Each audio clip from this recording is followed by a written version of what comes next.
السلام عليكم ورحمة الله وبركاته. هاتي ومتشيك بوختان الله بستيبو ما مصا كامران كريم وبوختانك أويك جوايا ما مصا كامران كريم بياوي بارتي بو إيشي كردوا بو أسايشي بارتي أم هاتي ومتشينا برزان رمضان كاتي كي بيشكروا حزبي بزوت نوي بناء إسلامي لألمانيا دانشه وخوي بحساب رجع منوسة بلان بيشي بوختانه بوختاني بديها كسيتر كردوا بعد يوم ليبي بزانين أم برزان بوختان شيء كلاقة بقي برزان بوختان شيء يا برزان سوق بزانين شيء الله يفرم قبله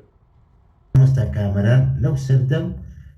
بارتي إيش بكر جون معالج بارتي بوجون خلك إذا شو أسايشي كرمان روي شو سوريا دي بيهن يا أخويا هاي الهوليانة دا لقى كرك سيانك كرم يان برام يان باوكي تشوفو جيني بيتر وهلوها داود ورا ما قرنتي ما ورا قلت لها أسايشي هيس كيشد نابي بلا ورا بعقلي ورا دانشو وعزلو اشتام بينو أمانة كأم كسيان دهيناوا بارتي ديدا ما مستكامران تاوشي ما مستكامران تاوشي معالج بو يعني غسل دماغي كاك الجهاد برويا حقيقة نية أمان أخويا الرجل أمان ولي أمر منو جهاد بوشيوي نابي تلبى آيات وحديث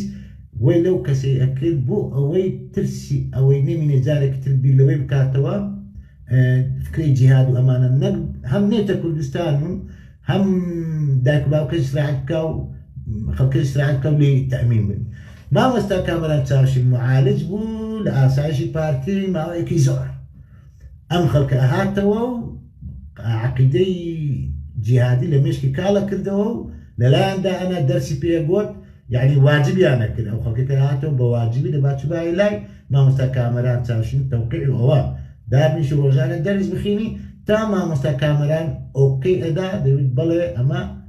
تواو قناعتي كرت يا نيك يا مايتي دريج يا كدو بمشي ويا خلقك كان تيجا كجهاد درويو معزبان درويو أما نخوين الرجل دين أو هاني وهروها بله لێرەدا گوتان لێ بوو کە بەرزان بوختانچی بوختانەکە بە مامۆستا کامران کەریم طبعا ئێستا بۆ پینەکردنی ئەم بوختانەی لە جیاتی ئەوی بێتە سەر شاشە داوای لێبردن لە کەسوکاری و لە بنەماڵی مامۆستا کامران کەریم و لە مسلمانان بکات طبعا پێشەوە داوای لێبردن ئەڵڵا تعالی بکات ئێستا ئەوەی پینەی ئەم بوختانەی بکات طبعا هەموو ئەم بوختانەی سڕیوەتەوە لە یوتیوبەکەی خۆی سڕیوەتەوە بەڵام ئەم ڤیدیۆیم دۆزیوە لە یوتیوبێکی دیکە هاتووە ئەڵێ من باسی ئەو سەردەمەیەکەم کە مەدخەلی بووە طبعا بەڵێ مامۆستا کامران کەریم مەدخەلی بووە هەتاوەکو تقریبا لە ساڵی 2009 بوو 2010 واتە لە ساڵی 2009 بەدواوە تەوبەی کردووە شایەتمانی هێناوە مسلمان بووە لێرەدا باسی شۆڕشی سووریاکە بەرزانە سووک بەرزانە بوختانچی باسی شۆڕشی سووریاکە مامۆستا کامران کەریم لە 2011ەوە ئیتر شۆڕشی سووریا سەری هەڵدا گوێ لەم ڤیدیۆی مامۆستا کامران کەریم بگرن کە لە کاتی سەرهەڵدانی شۆڕشی سووریا کە چۆن باسی شۆڕشی سووریاکە بۆ ئەوی نەیە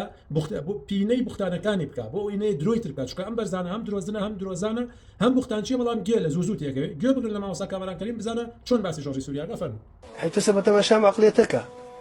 امر تلفون كراوه والله كاكواني سوريا خوارج رابرين تجي بشار اسد بشار اسد الله تي بكابرا الله لا اله الا بشار قلت له خوارجه ام عقليتك تي ليكيتو ها عقليتي مرجئه شي باطلي بيسك اخبث عقيده اللي يقرن فنادين بخوي تعال طبعا قلنا لما مامۆستا کامران کەریم بوو کۆمەڵی بەڵگەی تر زۆرن بەڵام پێم وابی ئەمە کافیە مامۆستا کامران کەریم یەکێکە لەو مامۆستا بەڕێزانەی کە ئەڵڵا تەعالا وەکو هەدیە وەکو نیعمەت بەخشی بە گەلی کورد بە هەزارەها گەنج لەسەر بە هەزارەها هەزار گەنج لەسەر دەستی مامۆستا کامران کەریم ئەڵڵا تەعالا مامۆستا کامرانی کردووە بە وەسیلە بۆ ئەوەی هیدایەت وەربگرن بۆ ئەوەی بە تەوحید ئاشنا بن ئێستش بە مردووی مامۆستا کامران کەریم بە تەنها خۆی داوایەک ئەکا کە هەموو حیزبە بناو إسلامية دين فروشكان وصوفي وأشعري وهرشي مشركة بقدر لصدى ديما مامۆستا کامران كريمان بيناكري همو تمني خوي لبناوي أم إسلامة دانا وكو بينيتان دوايا ولا الآن بارتي ومامۆستا کامران كريم تزيكلا أجماني زور كريكا بارتي ترزي جاري لداوچكو دواي آزاد كردني هو مامۆستا کامران قراي وسليماني ولا بيتشن مانجل جيا ودواي وفاتي كر بلان بسر برزي جيا بسر برزي مرد لدواي مردني مامۆستا کامران كريم زياتر ناسين را بوي أمهتي ومتشسوك وسليمة ديمقراسي برستان أمهتي ومتشسوك وكو برزان رمضان ويستي مامۆستا کامران كريم ناشرين كا بلام خوي رجبو خوي ناشرين بو بلام شعرقية عليه شرمي روي هندا قايمة شمشيري مصري نايبري قربكوشي كي أمينة تاقيا مد نادري